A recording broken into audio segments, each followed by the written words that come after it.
로마서 8장 28절 말씀을 우리 다 같이 한 목소리로 합독하여 선포하며 봉독하겠습니다. 우리가 알거니와 하나님을 사랑하는 자 곧 그의 뜻대로 부르심을 입은 자들에게는 모든 것이 합력하여 선을 이루느니라. 아멘. 오늘 이 시간 우리 콜롬비아에서 선교사역을 하고 계시는 우리 김성환 선교사님 나오셔서 말씀 증거하실 것인데요. 이제 본국 사역, 수영로교에서 본국 선교국 사역을 마치시고 내년 1월 달에 이제 콜롬비아로 다시 돌아가실 계획 중에 있습니다. 선교사님을 향하신 그 하나님의 마음과 섭리를 또한 우리 가운데 동일하게 부어 주실 줄 믿습니다. 하나님의 섭리라는 제목으로 우리 가운데 말씀을 전하실 때 우리 큰 은혜 누리는 시간 되기를 원합니다. 김성환 선교사님 나오실 때 모두 할렐루야 화답하시며 맞이하시겠습니다. 할렐루야. 예, 박수로 치시려면 확실하게 치시고.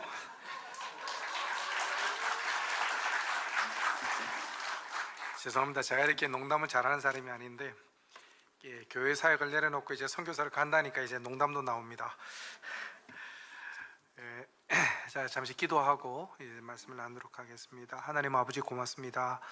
하나님 부족한 종을 하나님 이 귀한 우리 원서 커뮤니티 교회 강단에 세우셔서 감사를 드립니다. 오직 하나님의 이름만이 높여지게 하여 주시고 하나님께서 하신 일을 증언하게 하여 주시옵시고 하나님 성령께서 우리의 마음에 깨달음을 주시고 하나님 우리에게 성령의 놀라운 은혜로 우리를 위로하시고 하나님 그 말씀으로 우리를 치유하여 주시옵소서. 하나님 말씀은 능력이 있다고 하셨습니다. 하나님 그 말씀이 우리 상하고 또 힘들고 어려운 우리 성도들이 계시다면 이 말씀으로 하나님 오늘 치유함 받는 귀한 시간들 되게 허락하여 주시옵소서. 예수님의 이름으로 기도합니다. 아멘. 예, 저는 이제 콜롬비아에서 사역을 하다가 이제 5년 전에 이제 수영로 교회로 들어와서 선교 목사로 있다가 내년 1월에 다시 이제 사역지로 돌아가게 됩니다. 이 온사 커뮤니티 교회에서 설교한다는 것은 정말 엄청난 결정이 아니면 결정 안 하면 올 수가 없습니다. 이유는 이 담임 목사님께서 워낙 말씀을 잘 전하시는 분인데 와서 괜히 설교 잘못하고 갔다가 큰일 나기 때문에 그래도 너무 사랑하는 교회고 또 감사한 것은 이 온사 커뮤니티 교회를 통해서 참 저희 가정이 복을 많이 받았습니다. 그래서 감사하는 마음으로 또 이 자리에 섰습니다. 오늘 이 자리에서 말씀을 나누고자 하는 것은 어떤 제가 강해 설교를 하거나 어떤 말씀을 그렇게 전하는 것보다 그냥 제가 아는 하나님, 제가 만난 하나님, 제가 경험한 하나님을 좀 나눴으면 합니다. 사랑하는 성도 여러분, 하나님에게는 원대한 꿈이 있습니다. 하나님은 여러분들을 향해서 놀라운 일들을 생각을 하시는데, 계획을 하시는데, 우리가 꿈과 비전을 이야기를 할 때 어떤 업적을 이야기를 하고 어떤 프로젝트를 이야기하고 그 다음에 어떤 사역의 열매들, 결과들을 생각합니다. 죄송합니다. 그런데 실제 제가 만난 하나님, 선교 현장에서 만난 하나님은 우리에게 원하시는 것이 있습니다. 꿈이 있습니다. 비전이 있습니다. 여러분들이 결혼하신 분들은 여러분들이 자녀를 이제 갖게 되실 때 하나님께서 자녀를 허락해 주실 때 그 자녀를 보면서 이렇게 이야기하는 사람은 없을 겁니다. 너는 나중에 커서 대통령이 되거라. 요즘 대통령이 말도 아니지 않습니까? 그러니까 대통령이 되거라, 뭐가 되어라, 이런 꿈이 아닐 겁니다. 부모님들이 자녀에게 갖는 꿈은 딱 하나입니다. 잘 자라줬으면 좋겠다. 세상에서 예수를 안 믿는 사람은 그렇게 이야기를 하겠죠. 정말 훌륭한 사람이 되었으면 좋겠다. 이것이 보통 부모님들이 갖는 꿈이 아니겠습니까? 그러면 우리가 신앙생활을 하면서 우리가 하나님을 믿으면서 하나님이 갖는 꿈은 뭘까요? 하나님은 하나님의 형상을 담는 자들을 원하신다라는 겁니다. 하나님의 형상입니다. 하나님의 말씀대로 순종하고 그 다음에 그 말씀대로 순종함으로 삶으로 말미암아 하나님의 형상을 닮은 자, 다른 말로 말하자면 온전한 자, 그리고 완전한 자가 되기를 원하는 것이 하나님의 꿈입니다. 제가 20년 이상을 콜롬비아에서 사역을 하면서 저는 제일 처음에 그 생각을 했습니다. 선교사가 선교 현장에 가서 하나님 콜롬비아를 변화시켜 주시고, 하나님 놀라운 교회들을 세우게 해주시고, 하나님 정말 내가 설교할 때마다 죽은 자들이 발딱발딱 일어나게 해주시고, 그게 제가 생각하는 그거였습니다. 하나님 어느 날 이제 마음을 주시는데 그거 아니야 이러시는 거예요. 아니야, 제가 생각해도 아닌 것 같아요. 왜? 사역은 내가 하는 게 아니기 때문에, 하나님이 하시는 거기 때문에. 근데 하나님에게 원대한 꿈이 있었다면 그것은 무엇이었냐면, 하나님은 저가 하나님의 형상을 닮은 자가 되기를 원한다라는 겁니다. 사랑하는 성도 여러분, 꿈이나 비전이나 큰 어떤 것을 두고 기도하실 때 제일 먼저 하나님께서 우리에게 원하시는 게 무엇인지, 하나님이 나를 향한 계획이 무엇인지를 고민할 필요가 있습니다. 그것은 고민해야 되는데 사실 답은 나와 있습니다. 하나님은 내가 어떻게 그리스도의 향기를 내며 그 내 삶 가운데서 어떻게 하나님의 이름을 높여드리고, 여러분 그거 아세요? 하나님이 언제 제일 긴장하시고 언제 제일 흥분하신 줄 아십니까? 우리의 입술 가운데서 예수님이라는 단어가 나올 때, 근데 사람들 없는 데서 예수님 해도 좋은데 사람들 많은 곳에서 내가 예수님의 이름을 높여드리고 예수님을 자랑할 때 저는 느꼈어요. 우리 하나님 흥분하신다라는 거. 그러니까 하나님은 어찌 보면 단순한 분이세요.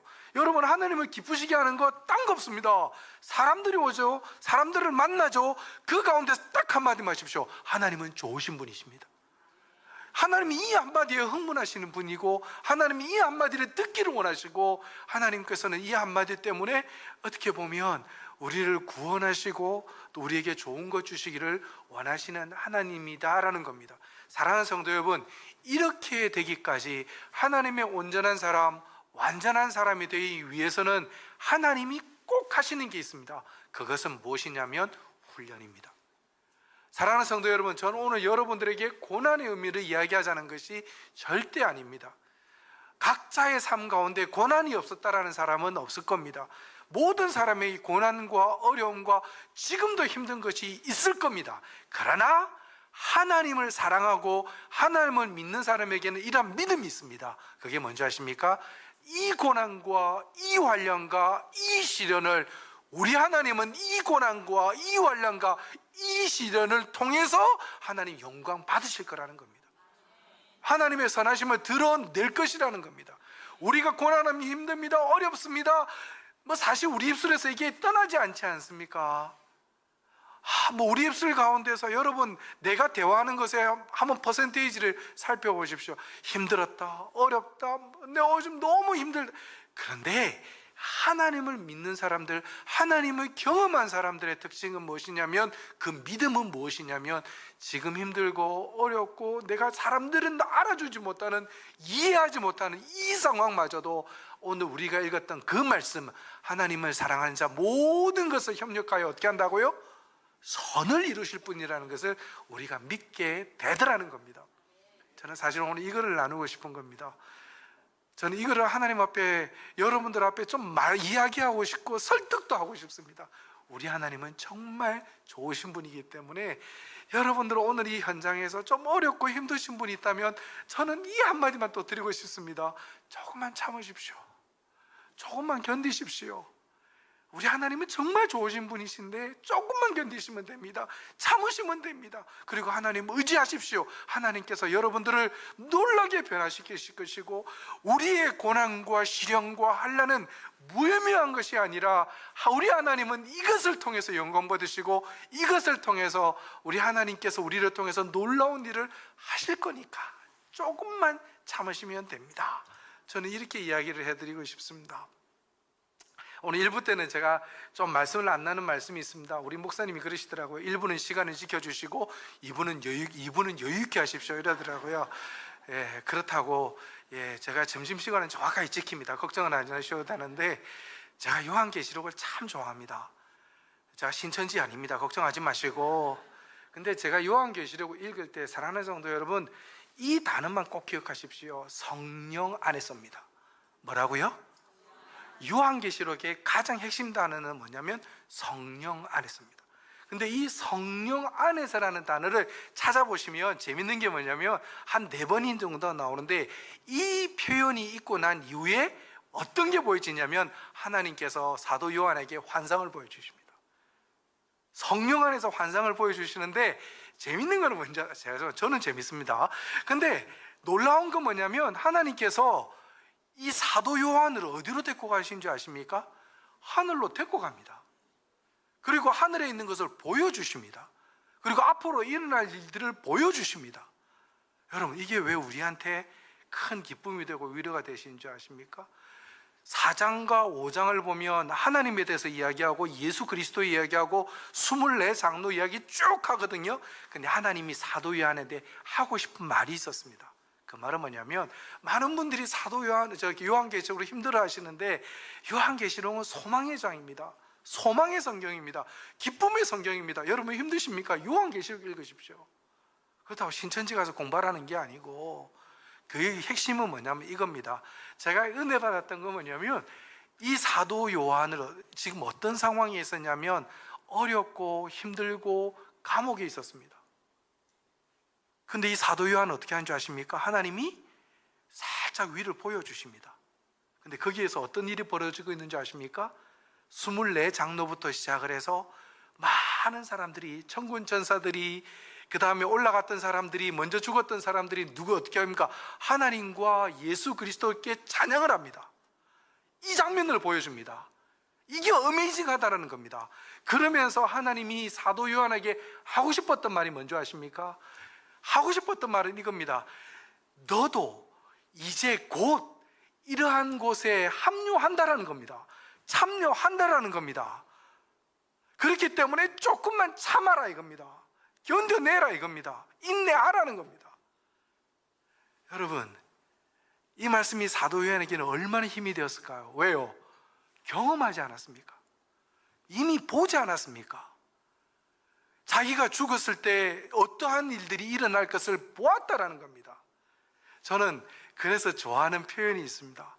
저는 보았습니다. 저는 경험했습니다. 저는 이 표현을 좋아합니다. 선교 사역을 하면서 여러분들에게 제가 이 사역을 했습니다, 이렇게 하니까 이렇습니다, 이것이 중요한 게 아니라, 선교 사역을 하면 제일 좋은 건 뭐냐면 복음의 능력을 경험하는 기회가 너무 많습니다. 그래서 저는 항상 하고 싶은 말은 뭐냐면, 저는 보았습니다. 하나님이 하시는 것을 보았습니다. 하나님이 어떤 분이신가를 경험했습니다. 저는 이 믿음, 사도 요한에게는 하나님이 환상을 보여주셔서 하나님께서 말씀하셨다면, 부족한 저에게는 하나님이 어떤 분이신가를 보게 해주셨고 경험하게 해주셨고, 이것이 우리에게 하나님께서 하나님을 더 잘 알아가는 방법으로 또 하나님께서 말씀하시는 거죠. 이 모든 것이 뭐냐면 훈련이라는 겁니다. 하나님의 사람 만들기 위해서, 하나님의 백성 만들기 위해서 하나님은 우리를 단련하시고 훈련하신다라는 겁니다.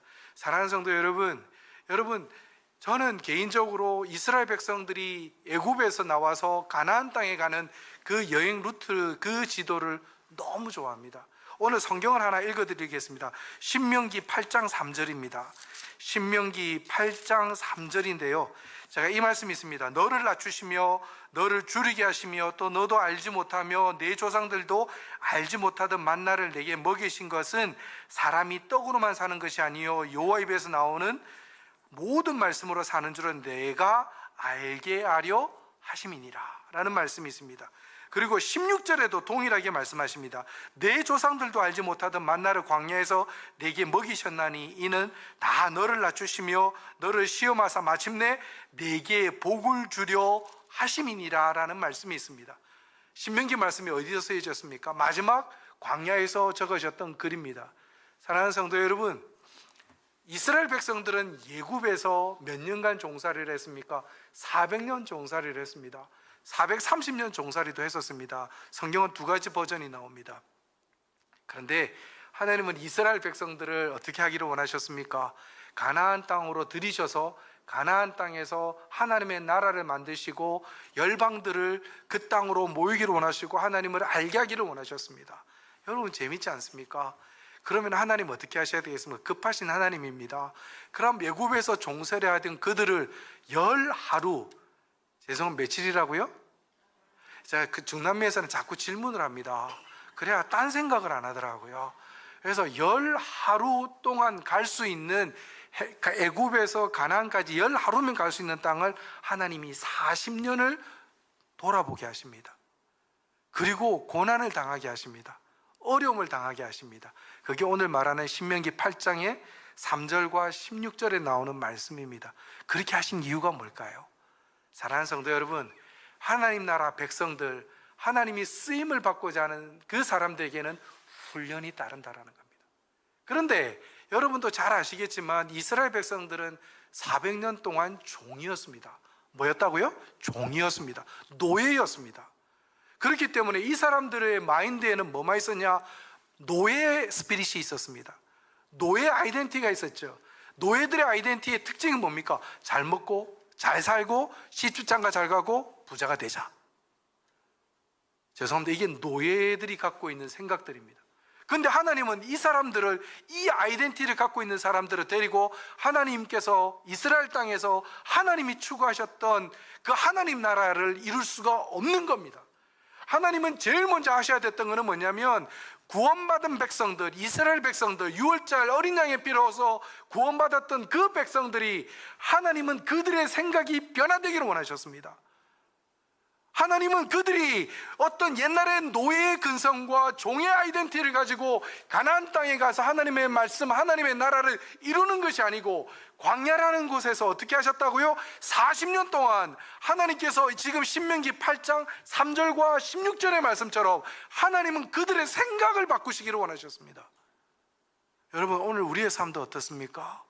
하나님은 훈련시키시는 하나님이십니다. 많은 사람들이 쏟고 있는 게 있습니다. 그것은 뭡니까? 예수 믿는 사람은 고난이 없어. 예수 믿는 사람은 무조건 잘 살아. 예수 믿는 사람은 건강해. 다 거짓말입니다. 그런 건 아닙니다. 그러나 아까도 말씀드렸지만 하나님을 믿는 사람들의 특징은 무엇이냐면, 우리가 가난하고 어렵고 시험이 있고 핍박이 있을지라도 하나님은 그것을 통해서 하나님의 선을 이루시는 분이라는 것을 우리는 믿는다라는 것입니다. 사랑하는 성도 여러분, 이것을 가장 잘 보여주는 사람이, 이 말씀을 가장 잘 보여주는 사람이 누구냐면 요셉입니다. 여러분, 마가복음 10장 17절의 말씀을, 시편 105편의 말씀을 우리가 한번 찾아보겠습니다. 시편 105편 17절에서 19절 말씀에 이런 말이 있습니다. 그가 한 사람을 앞서 보내셨으며 요셉이 종으로 팔렸도다. 그의 발은 차고를 차고 그의 몸은 쇠사슬에 매었으니 곧 여호와의 말씀이 응할 때까지라. 그의 말씀이 그를 어떻게 돼 있다고 했습니까? 단련했다라고 되어 있습니다. 여러분들이 생각하시는 요셉 총리, 애굽 총리 요셉에게 하나님은 어떻게 하셨다고요? 그 총리가 되기 이전에 어떻게 하셨다고요? 하나님은 먼저 그의 말씀으로 단련시키셨다 이겁니다. 훈련시키셨다라는 겁니다. 자, 그러면 하나님이 훈련시키는, 하나님이 만드시는 훈련 학교가 있습니다. 하나님 나라 백성 만드는 훈련 학교가 있는데, 사실 여기는 좀 과정이 복잡합니다. 좀 어렵습니다. 한번 제가 PPT를 보여드리겠습니다.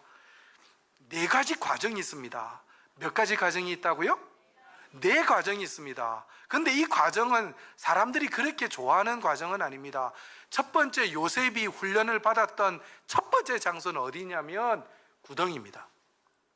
나이가 한 17살 때쯤 됐을 것 같습니다.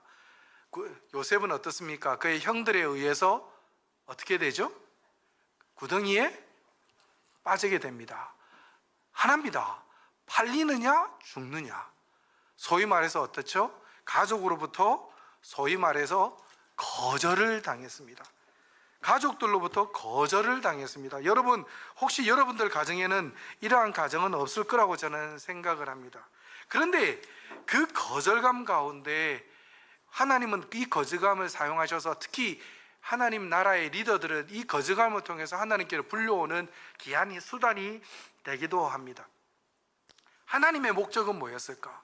하나님은 요셉이 거절을 당한, 가족으로부터 무시당하고 가족으로부터 버림받는 이 과정을 통해서 하나님은 무엇 하기를 원하셨을까요? 여러분, 첫째는 뭐라고요? 구덩이에서 교육 과정이 있었습니다. 어떤 교육 과정이었을까요?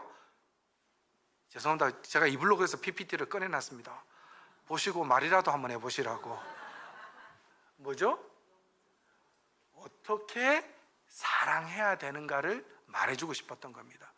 하나님이 말씀하시는 사랑은 받을 자격이 있기 때문에, 받을 만한 사람이기 때문에 사랑하는 것이 아니라, 하나님이 말씀하시는 사랑은 내가 사랑받을 수 없는 자이고 사랑할 수 없는 그들까지도 하나님은 사랑하기를 원하신다는 겁니다.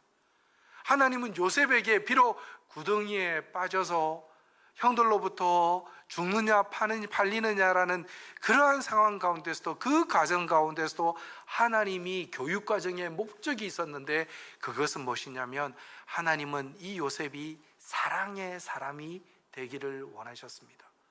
사랑할 수 없는 그 여건 가운데, 사랑할 수 없는 그 상황 가운데서 하나님은 요셉이 사랑하는 사람이 되기를 원했는데, 그런데 사용하는 하나의 수업 도구가 있었습니다.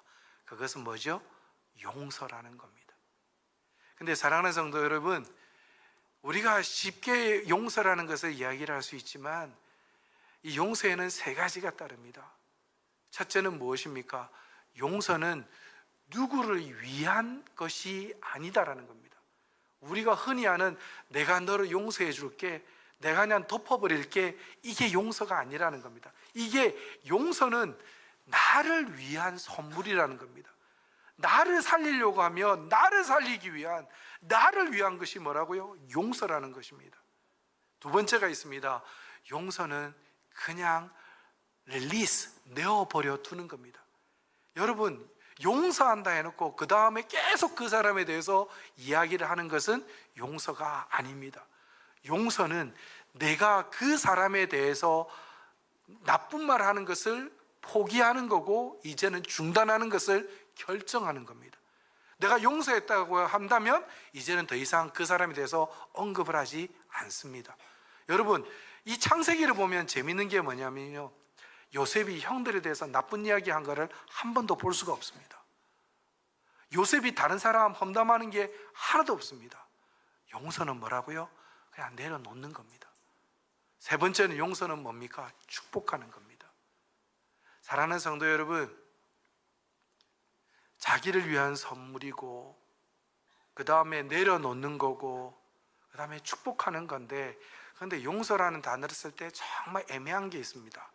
내가 이 사람을 용서한다고 했을 때 그 사람이 좀 사람이 변해줬으면 좋겠는데, 나를 힘들게 하고 나에게 가해를 했고 나에게 어려운 일을 했던 그 사람들이 삶이 바뀌기를 원하는데, 내가 용서하는 그 사람은 하나도 변하지 않는다라는 겁니다. 내가 용서하는 그 사람이 변하지 않을지라도 우리가 그 사람을 사랑하고 또 그 사람을 섬기기를 원하는 것이 하나님이셨다라는 겁니다. 요셉에게 하나님이 주셨던 첫 번째 과제가, 너가 사랑할 수 없는 사람에게, 축복할 수 없는 사람에게, 조건이 안 되는 사람에게 사랑함으로써 하나님께 영광을 돌리라는 것입니다. 사랑하는 성도 여러분, 선교가 과연 뭘까요? 선교는 절대 이벤트가 아닙니다. 선교는 뭐냐면 그냥 일상입니다. 선교는 일상입니다. 그냥 내 삶 가운데서 정말 나에게 주신 상황과 여건 가운데서 내가 그리스도의 향기를 드러내는 것, 사실 그게 선교입니다. 우리가 어떤 프로그램을 만들고 큰 프로젝트를 했다고 해서 그 몇만 명이 모이는 집회를 해서 선교가 되었다, 우리 하나님 그런 하나님 아니시더라는 거죠. 내 삶, 하나님은 그 요셉을 그렇게 만드시기를 원하셨다라는 거죠. 두 번째가 있습니다. 하나님은 두 번째 학교가 있습니다. 하나님이 요셉을 하나님의 나라 백성 만들고 리더로 만드시기에 하나님이 사용했던 그 과정 두 번째가 뭐냐면 보디발의 집이었습니다. 이 과정 가운데 여러분 잘 아실 겁니다. 보디발의 집에서 어떠한 유혹이 있었는지, 어떤 어려움이 있는지 혹시 모르신다면 옆방에 주일학교가 있다면 잠시 갔다 오셔도 됩니다. 보디발의 유혹 가운데서 요한이 당했던, 요셉이 당했던 것은 뭐라고요? 유혹과 그 다음에 압박이었습니다. 유혹과 압박을 받았습니다. 근데 이런 유혹과 압박 가운데서도 하나님이 이에게 기대하는 것이 있습니다. 한 번만 따라해 주시겠습니까? 거룩. 하나님은 구약의 성경을 보고 신약도 마찬가지입니다. 하나님이 사용하는 사람들의 100%는 어떤 사람이었냐면 거룩한 사람이었습니다. 여러분, 콜롬비아에서 그리고 중남미에서 재미있는 무브먼트 간 적이 있습니다.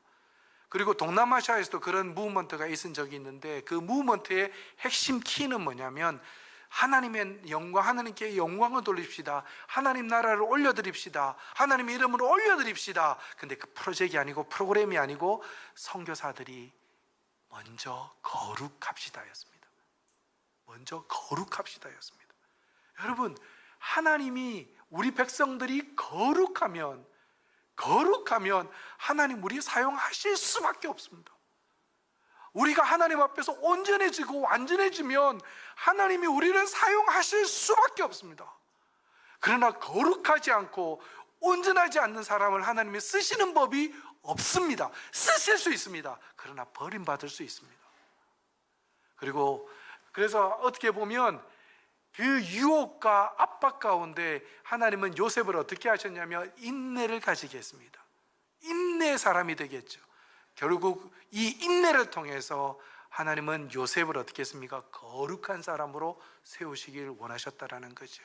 여러분, 그래서 하나님이 기대하시는 건 뭐였다? 처음에 거절감을 통해서 하나님은 다른 일을 사랑함으로써 하나님께 영광 돌린다라는 거죠. 사랑하는 성도 여러분, 하나님께 영광 돌리기를 원하십니까? 이게 한국교회의 특징입니다. 답이 없다라는 거.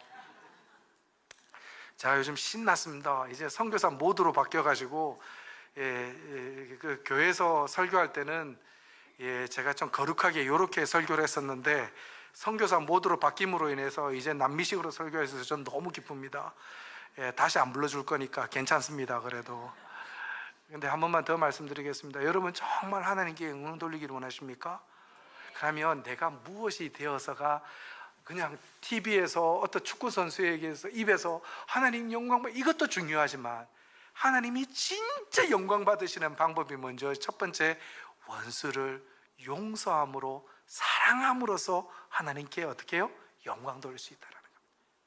여러분 정말 하나님께 영광 돌린 거 딴 데 있는 거 아닙니다. 내가 사랑할 수 없는 그 사람을 사랑한다는 거, 그걸로 통해서 하나님께 영광 돌릴 수 있다라는 겁니다. 두 번째는 뭐라고요? 거룩함으로, 그 하나님이 주시는 그 인내를 통해 거룩함으로 하나님께 영광 돌릴 수 있습니다. 세 번째, 교육 과정이 있습니다. 그게 뭐냐면 감옥입니다. 저 같으면 이 과정 안 할 것 같습니다.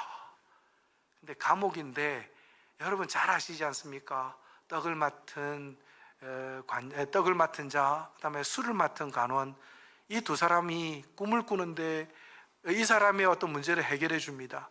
근데 어떻습니까? 요셉도 그러한 것이 있지 않았겠습니까? 내가 너를 도와줄 테니까 나중에 네가 감옥에 나가면 나 좀 기억해주고 왕에게 이야기를 좀, 바로에게 이야기를 잘해줘서 나 좀 꺼집어줘. 아마 요셉에게도 이 마음이 있었을 겁니다.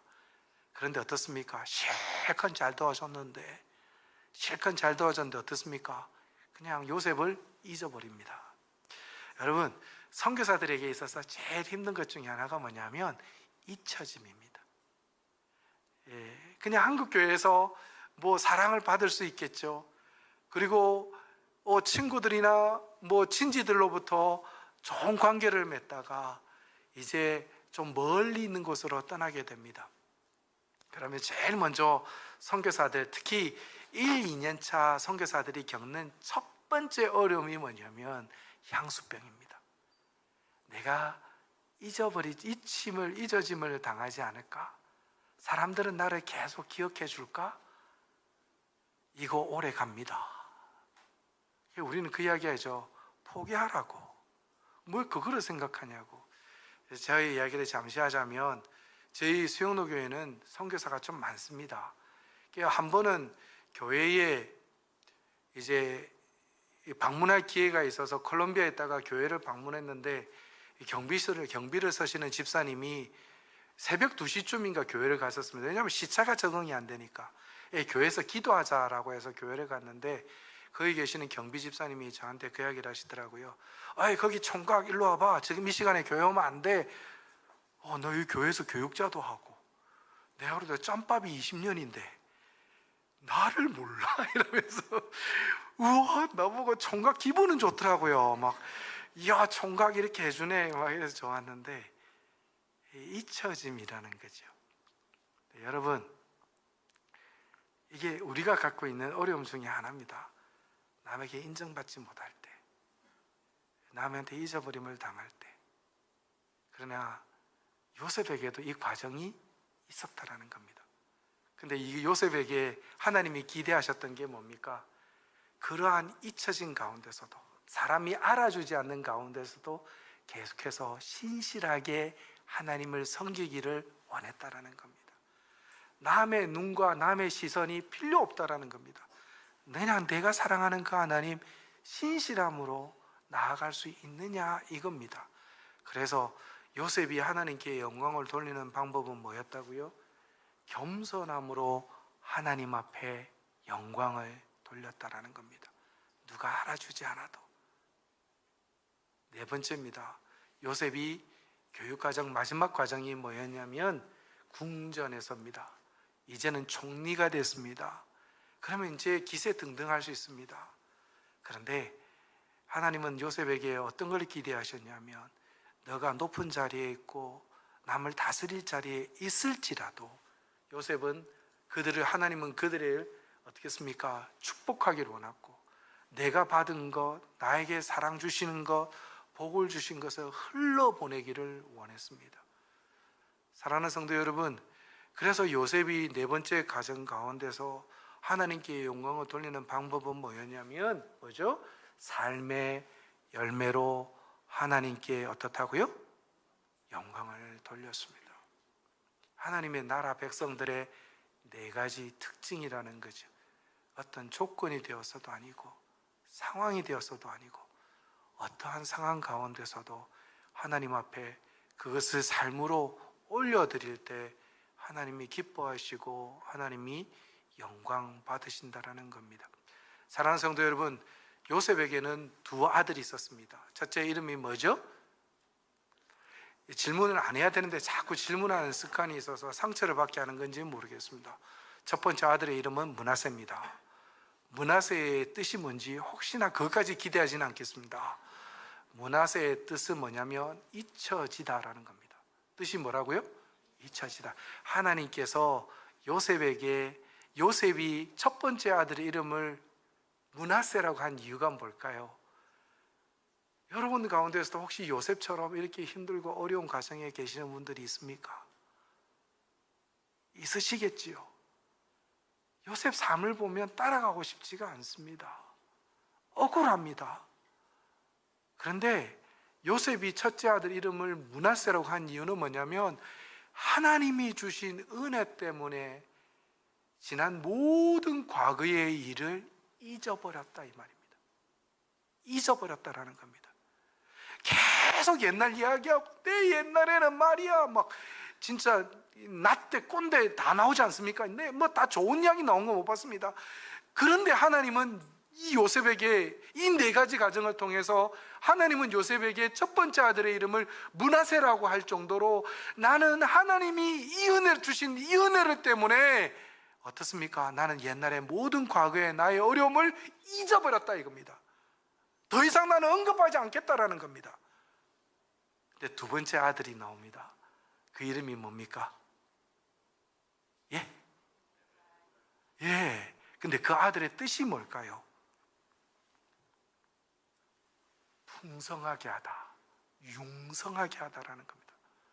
하나님이 나의 과거의 것을 잊어버리게 하셨을 뿐만 아니라 하나님의 나를 풍성하게 하셨다. 에브라임입니다. 여러분, 이것이 우리의 간증이 되어야 합니다. 이것이 우리의 믿음이고 우리의 소망인 줄로 믿습니다.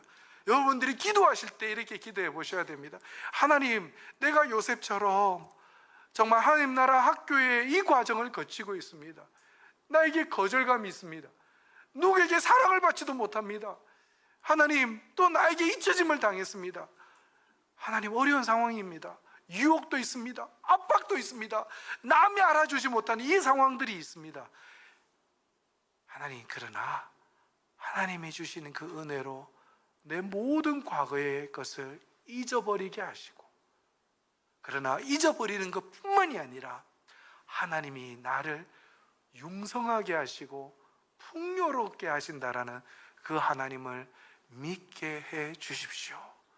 그것이 우리의 소망인 줄로 믿습니다. 하나님은 정말 그러신 분이십니다. 여러분, 이 오늘 우리가 읽었던 로마서 8장 28절의 말씀을 가장 잘 대변하는 게 뭐냐면 창세기 50장입니다. 창세기 50장에 자기들을 살려달라는 그 형제들 앞에서 요셉은 그의 형들에게 이 이야기를 합니다. 당신들은 나를 해하려 하였으나 하나님은 그것을 선으로 바꾸사 오늘과 같이 많은 백성의 생명을 구원하게 하시려 하셨나니입니다. 당신들은 나를 해하였다. 지금 나는 내가 알지 못하는 상황 가운데 있다. 어려움에 있다. 그렇지만 하나님은 이것마저도 하나님의 선으로 바꾸실 하나님이시다. 이렇게 고백하는 것입니다. 여러분, 또 성경을 읽다 보면 제가 성경을 읽고 이해할 때마다 이해가 안 되는 게 하나가 있습니다. 그것이 뭐냐면 열왕기하 5장에 나오는 말씀입니다. 열왕기하 5장에 보면 이런 이야기가 있습니다.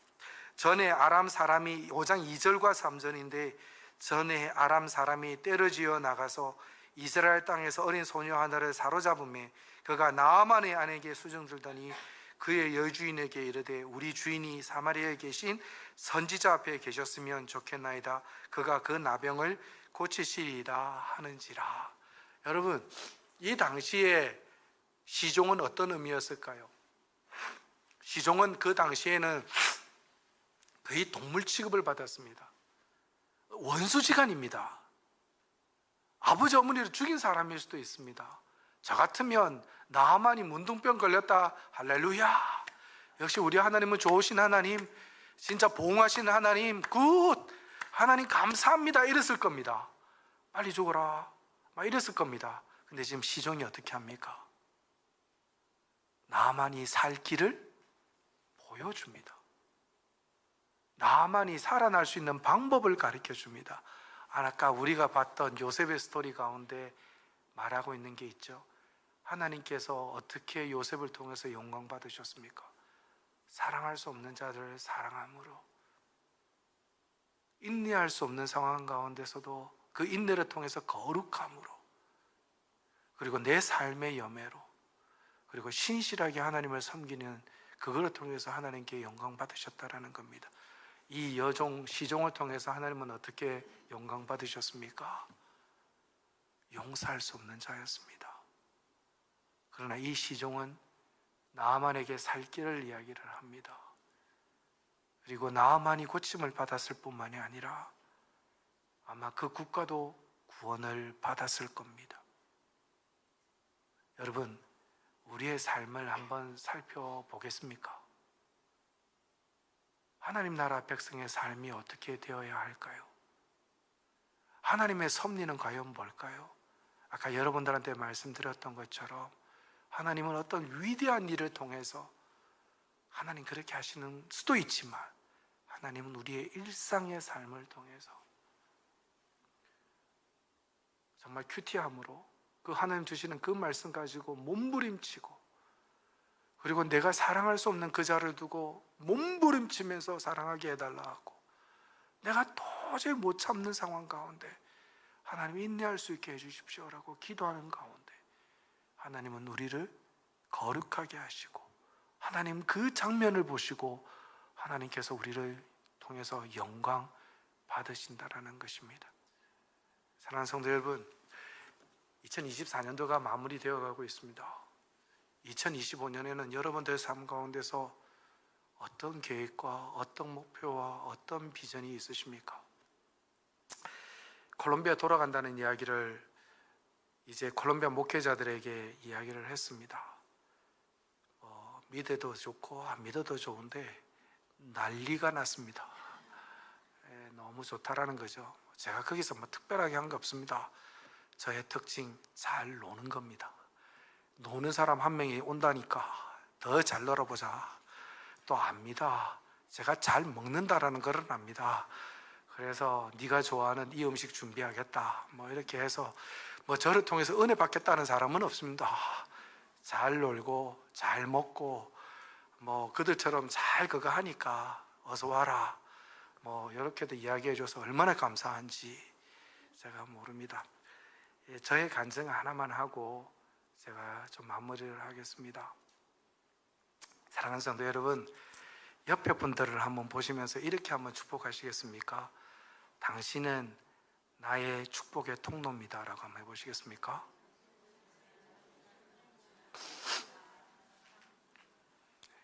저 끝까지 안 하는 사람들 참 많습니다.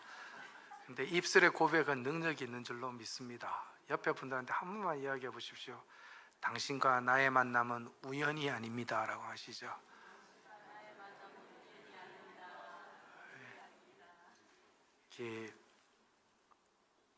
방송이 나가기 때문에 굉장히 조심스럽게 이야기를 하겠습니다.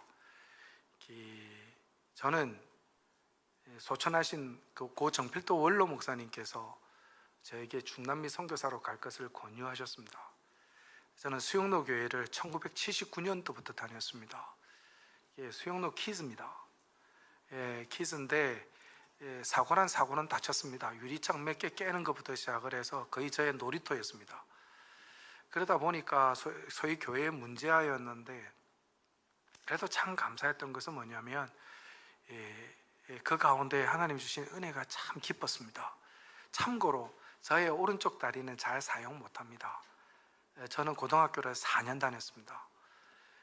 고등학교 3학년 때 큰 사고를 당해서 고등학교를 1년을 더 다녔어야 됐고 그러다 보니까 공부를 잘한 사람이 아니었습니다. 열등감은 열등감, 뭐 그 다음에 여러분 제가 보니까 뭐 잘 놀고 잘 먹는다니까 제가 억수로 뭐 담대할 거 보이죠? 제가 굉장히 샤이한 사람입니다. 안 믿으시죠? 진짜입니다. 제가 그렇게 사람들 앞에서 이야기를 잘하고 그렇게 한 사람이 아니었습니다. 그런데 가정이 너무 어려워서 힘들어서 저는 서울의 이태원 시장에서 양말을 팔았던 사람입니다. 노점상에서 양말을 팔았습니다. 그러니까 고등학교 때부터 중고등학교 때부터 정말 가난하게 살았고 제가 부산대 근처에서 살았는데 저희 고등학교는 부산중앙고등학교 대연동 산마루에 있습니다. 1시간 반 이상을 걸어간 적도 있습니다. 야자할 때 저녁밥이 없어서 진짜 제가 지금 라떼 꼰대 이야기를 하고 있습니다. 이것이 뭐 저의 그거를 이야기하자는 것이 아니라 제 과거 이야기를 하는 이유가 뭐냐면 어느 날 저 안에 열등감도 많았고 비교의식도 많았고 그리고 나라는 사람이 잘 될까? 내가 선교사로 잘 나갔지만 우리 원로 목사님 그러셨거든요. 제가 목사님이 저보고 목사 되라고 할 때 죽어도 안 합니다 그랬거든요. 뭐 할 건데 그래서 선교사. 목사보다는 좀 편하겠더라고요. 그래서 선교사 하면서 이제 원로 목사님 저보고 하셨던 말씀이 뭐였냐면 선교사 되려면 추수할 곡식은 많은데 일꾼이 없어 글로 가 이러시더라고요. 어딘데요? 그러니까 남미. 그래서 저는 그게 하나님 음성으로 들렸습니다. 그래서 스페인어로 공부를 한 겁니다. 스페인어로 공부를 했는데 근데 해보니까 입에 맞습니다. 이야, 그러니까 뭐 안 믿어도 좋은데 그 2주 만에 문법을 뗐습니다. 와, 감사합니다. 이 반응 참 좋습니다. 그 2주 딱 맞더라니까. 왜? 노는 거 좋아하고 먹는 거 좋아하고 춤추는 거 좋아하고 딱 맞더라니까요. 근데 제 안에 지울 수 없는 게 있었습니다. 그게 뭐냐면 열등감, 비교의식, 너무 어렵게 자랐기 때문에, 그리고 주눅 들었고 고등학교를 4년 다녔기 때문에 고등학교 4년 다닐 때는 학교 가는 걸 지옥으로 생각했습니다. 정말 힘들었습니다. 제가 선도부 출신인데 내한테 맨날 맞던 놈들이 고등학교 4년 되니까 야야 하는데 견딜 수가 없더라고요. 그래서 우리 참 목사님이 개인적인 이야기 하지 말았는데 이게 괜찮습니까, 목사님? 그런 상황이었습니다. 근데 주요종이 되었고요, 선교사가 되었고요. 근데 어느 날 말씀을 읽다가 이 로마서 8장 28절을 본 겁니다. 그리고 마침 제가 공부했던 게 여기 있는 요셉 스토리였습니다.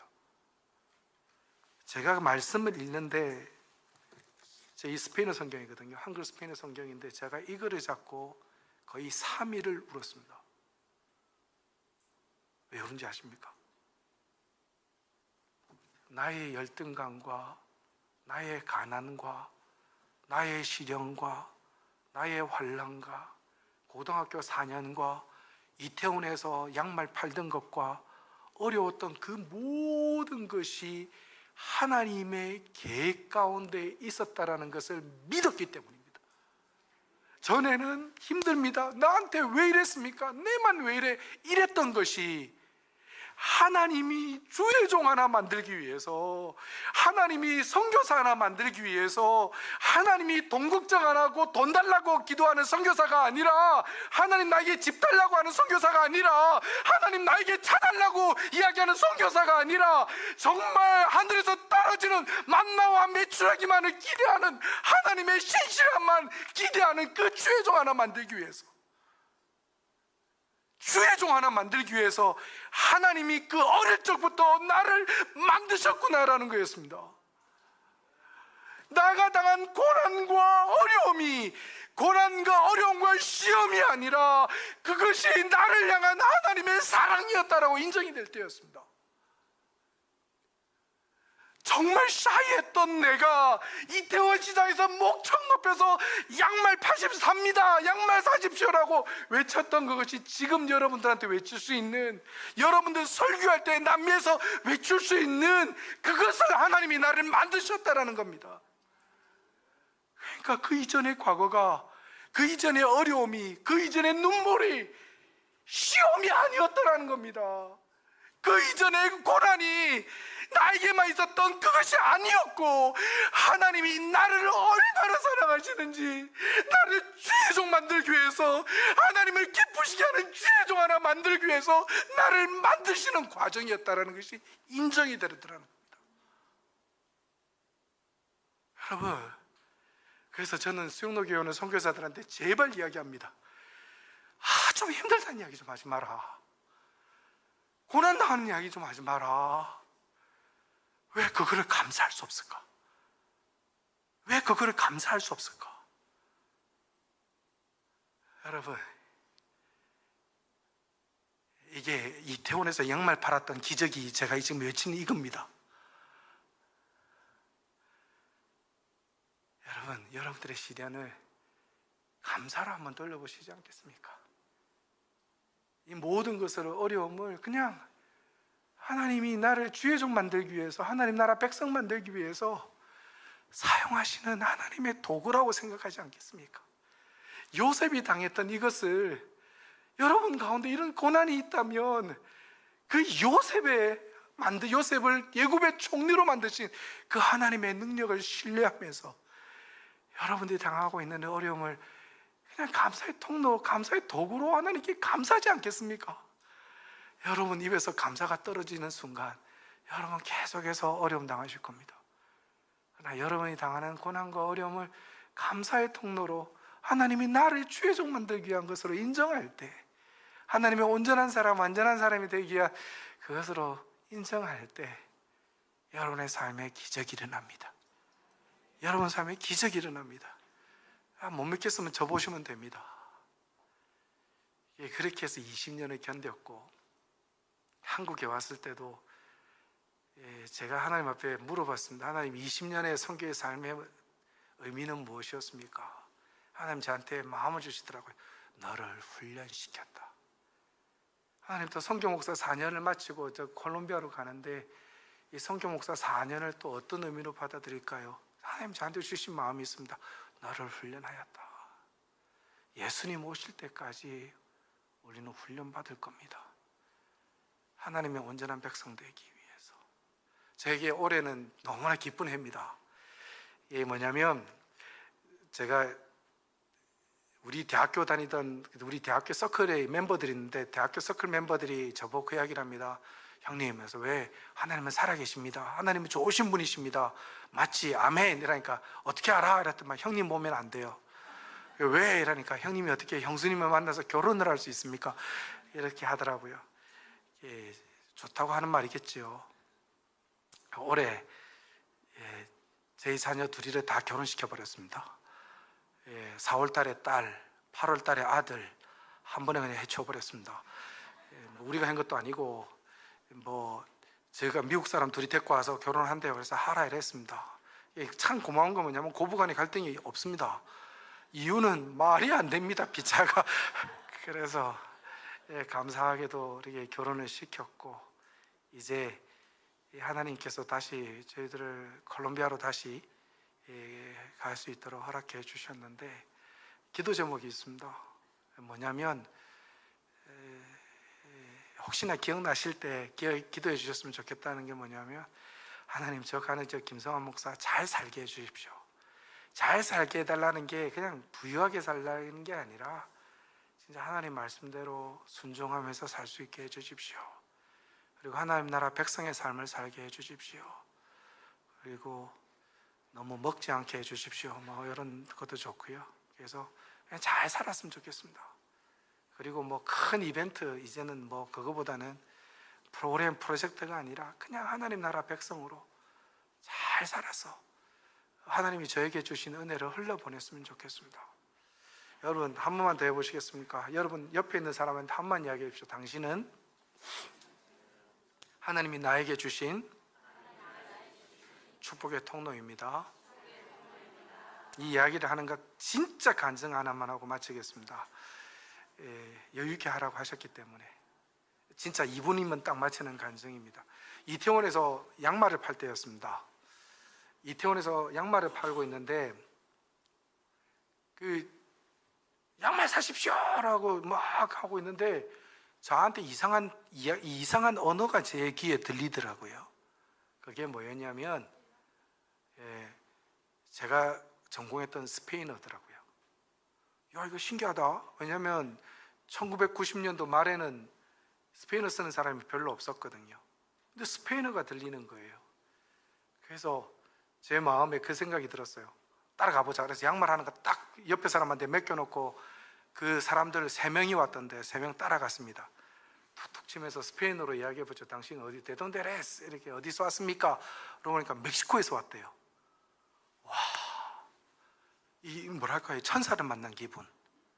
근데 제 안에 어떤 마음이 있었냐면 제가 어차피 외대를 갈 때 선교사로 이 중남미로 가기로 생각을 하고 있기 때문에 제 마음 안에 드는 게 딱 하나였습니다. 그게 뭐였냐면 잘 섬겨야 되겠다. 힘들 건데 어려울 건데 아니나 다를까 스페인어로 좀 하니까 뭐라고 이야기를 하니까 안 힘드나? 어려운 게 없어요. 그러니까 힘들어 죽겠대요.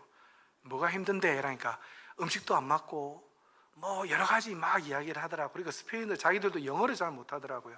어떤 사람이었냐면 멕시코 시티에 우리로 치자면 남대문 시장 같은 그런 데서 온 거상이었어요. 엄청난 부자였어요. 그래서 이 사람이 제발 부탁이다. 나 좀 도와줄 수 없냐? 스페인어로 꽃무초 구스토 이라거든요. 물론이죠. 어떻게 도와줄까? 그러니까 3일만 자기들을 위해서 좀 도와달래요. 그래 양말 안 팔아도 돼. 그렇다고 알바로 뛰는 게 아니라 그냥 제 안에는 이 사람들 잘 섬겨줬으면 좋겠다. 그래서 같이 자는 것부터 시작을 했어요. 그들이 롯데호텔 침대에서 잘 땐 전 바닥에서 자고. 왜냐하면 그냥 섬겨주고 싶었고 잘 되어서 갔으면 좋겠다라는 게 진짜 제 진심이었습니다. 3일 딱 끝나고 나니까 너무 행복해 하더라고요. 그러더만 저한테 $300를 주더라고요. 괜찮네. 이래가지고 이제 일단 땡큐하고 받았어요. 근데 한 달 후에 또 오더라고요. 이러더만 매달 오는 거예요. 왜냐하면 저를 만나고 나서 장사가 잘 된대요. 왜냐하면 한국에서 싼 물건, 모든 프로세스, 그러니까 한국 오는 게 두렵지가 않더라는 거죠. 한 번씩 저도 말씀도 전하고 이랬으니까. 그러니까 딱 1년이 지나고 나니까 저한테 제안을 하더라고요. 한국 오는 게 너무 힘들다. 비행기로 16시간을 타야 되니까 그 어떻게 하려고 그러니까 저보고 하는 말이 저한테 유학을 시켜주겠대요. 저는 미국 비자도 없었거든요. 멕시코를 가려면 미국을 거쳐야 되는데 미국 비자도 없는데 유학을 시켜주겠대요. 속으로 아이고 잘됐다, 공부도 못하지만 그 멕시코라는 그 유명한 대학이 있거든요. 유학을 시켜주겠대요. 그 사람들 도움으로 유학을 가게 됐습니다. 예. 그래서 집도 구해주고 공부도 했습니다. 멕시코 국립대학에서 공부를 하고 있는데 이 사람들이 저를 멕시코로 유학을 시켜준 이유가 있더라고요. 왜? 한 달에 일주일씩 한국 갔다 오라는 거죠. 자기 대신. 나쁘지 않다. 왜? 우리 어머니 한 달에 한 번씩은 볼 수 있겠다. 그 비행기 값 해줘. 그래서 제가 웃으면서 그랬죠. 근데 난 미국 비자가 없는데. 그러니까 제가 유럽을 통해서 멕시코를 갔거든요. 여권 달래요. 여권 줬어요. 그 다음 날 미국 비자 갖고 오더라고요. 거상이에요. 그래서 2년을 섬겼습니다. 2년을 섬겼는데 저희 집 그때 굉장히 가난하고 어려웠거든요. 근데 그 2년을 섬기면서 저희 집 빚이 해결이 됐습니다. 그리고 미국 비자가 생겼고 멕시코에서 공부를 할 기회가 생겼고 제 선교의 시작점이었습니다. 제가 이 말씀을 드리는 이유가 있습니다. 나만에게 있어서 이 여종이 있었다면, 이 시종이 있었다면 여러분들 옆에 있는 사람이 아마 여러분들을 기다리고 있는, 여러분들을 필요로 하는 사람일 수 있습니다. 그분들에게 예수 그리스도를 보여주십시오. 축복의 통로가 되실 겁니다. 선교는 이렇게 해서 세상이 바뀌는 것을 보았습니다. 나의 작은 사랑, 나의 작은 정성, 나의 작은 행동들이 사람을 변화시키고 그리고 그 사람이 그 미래에 있을 무엇이 될지 모르지만 축복의 통로가 되는 것을 보았습니다. 할 말은 많지만 점심시간이 다가와 여러분들 그 삶을 누릴 수 있는 여러분들 되시기를 주님의 이름으로 축복합니다. 사람의 눈에 있어서 요셉은 행복한 사람이 아니었습니다. 그러나 요셉은 행복한 사람이었습니다. 하나님 때문에. 그 간증을 드릴 수 있는 여러분들이 되시기를 원합니다. 기도하시겠습니다. 하나님 감사합니다. 요셉의 간증처럼 하나님이 주시는 은혜와 하나님이 주시는 섭리와 하나님의 놀라운 능력으로 말미암아 나의 과거, 내 고난, 내 상처, 나의 못난 부분, 열등감들이 잊혀지게 하여 주시옵소서. 더 이상 나의 과거와 내가 겪는 이 어려움을 통해서 하나님을 원망하는 자가 되는 것이 아니라 요셉의 고백처럼 므낫세의 하나님, 나의 과거를 치유하고 나의 과거를 잊게 하신 하나님, 하나님 정말 에베네셀의 하나님, 에브라임의 하나님, 하나님 나를 융성하게 하시고 나에게 복의 복을 더하여 주시옵소서. 그것이 우리의 기도 제목이 되게 하여 주시옵소서. 그렇게 하실 하나님을 찬양합니다. 예수님의 이름으로 기도합니다.